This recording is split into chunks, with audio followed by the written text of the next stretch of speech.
Hello student, आज हम discuss करेंगे रिडबर्ग इक्वेशन। तो आपने इससे पहले हाइड्रोजन स्पेक्ट्रम को पढ़ा होगा। तो हाइड्रोजन स्पेक्ट्रम के अंदर जितनी भी सीरीज ऑफ लाइंस आ रही थी उनको डिस्क्राइब करने के लिए रिडबर्ग ने अपनी एक इक्वेशन दी। वो इक्वेशन क्या है? वो है 1/λ इक्वल टू आर ब्रैकेट में 1/n1 का स्क्वायर माइनस में 1/n2 का स्क्वायर, या फिर 1/λ जो है उसको आप वेव नंबर भी कह सकते हो। ठीक है, जो किसके बराबर होगा? Equal to R. ये बाकी चीजें एज इट इज रहेंगी यहाँ पे।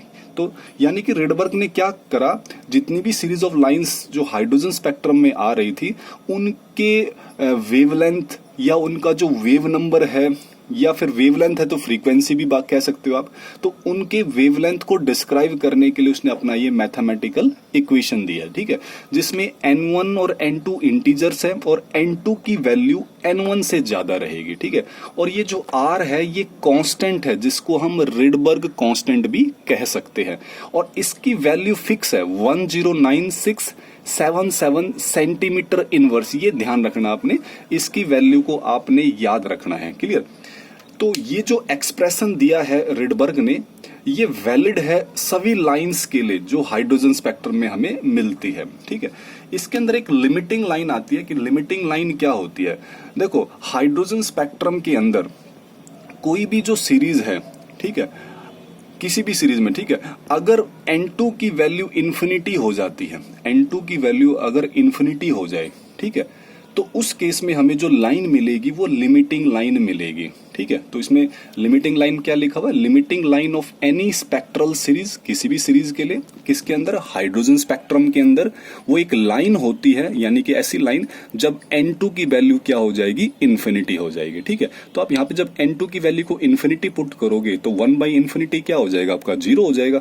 ठीक है, और ऐसे केस में जो आपका जो वेवलेंथ आएगा वो शॉर्टेस्ट वेवलेंथ आएगा, या फिर वेव नंबर क्या आएगा? लार्जेस्ट आएगा। ठीक है, क्योंकि वेवलेंथ यहाँ पे क्या है? रेसिप्रोकल में है। ठीक है, अगर ये वैल्यू बढ़ेगी तो वेवलेंथ घटेगा, और सीधी सी बात है, अगर ये वैल्यू घटेगी तो वेव नंबर भी घटेगा, और ये वैल्यू बढ़ेगी तो वेव नंबर भी बढ़ेगा। ठीक है, ये चीज का थोड़ा ध्यान देना आपने। तो लिमिटिंग लाइन क्या हुई? जब n2 की वैल्यू इन्फिनिटी है, केवल इतना ही ध्यान रखना है। ठीक है, तो हमारे पास जो स्पेक्ट्रल सीरीज है हाइड्रोजन स्पेक्ट्रम के अंदर, उसके अंदर एक और चीज फोकस करनी है कि n1 की वैल्यू कांस्टेंट रहेगी, जबकि n2 की वैल्यू ये वेरी करेगी। यानी कि जो n1 है उसमें आप 1 ऐड करो, फिर 2 ऐड करो, 3 ऐड करो, इस तरह से, यानी कि n2 की वैल्यू वेरी करेगी जबकि n1 की वैल्यू कांस्टेंट रहेगी। जैसे हमारे पास जो सीरीज हमने पढ़ी थी, आपको मैंने याद भी करवाया था, लाल बाल पाल बने पहलवान। ठीक है, L से लाल, B से बाल, P से पाल। ठीक है, लाल बाल पाल बने, B से बने और P से पहलवान। तो जैसे लाइनमैन है उसके लिए n1 की वैल्यू फिक्स है, ये ध्यान रखना 1, लेकिन n2 क्या होगा फिर? इससे ज्यादा, जैसे कि 2, 3, 4 एंड सोन। ऐसी बालमर में n1 की वैल्यू फिक्स है, जबकि n2 की वैल्यू 3, 4, 5 एंड सोन। पास्चन में n1 की वैल्यू फिक्स है, फिर n2 की वैल्यू वेरी करेगी उससे एक ज्यादा, 4, 5, 6। इसी तरह से ब्रैकेट के लिए n1 4 है, P फंड के लिए n1 5 है। ठीक है, एक और चीज ध्यान रखना आपने, ये जो ऊपर फॉर्मूला दिया था रिडबर्ग ने, ये हाइड्रोजन स्पेक्ट्रम हाइड्रोजन के लिए है।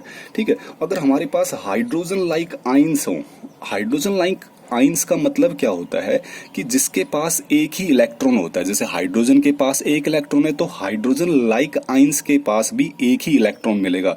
एग्जांपल जैसे हीलियम प्लस। वैसे देखो, हीलियम का एटॉमिक नंबर 2 होता है तो इसके अंदर इलेक्ट्रॉन्स भी 2 होंगे, लेकिन इसके ऊपर प्लस चार्ज है तो इसके पास कितने इलेक्ट्रॉन्स है? 1।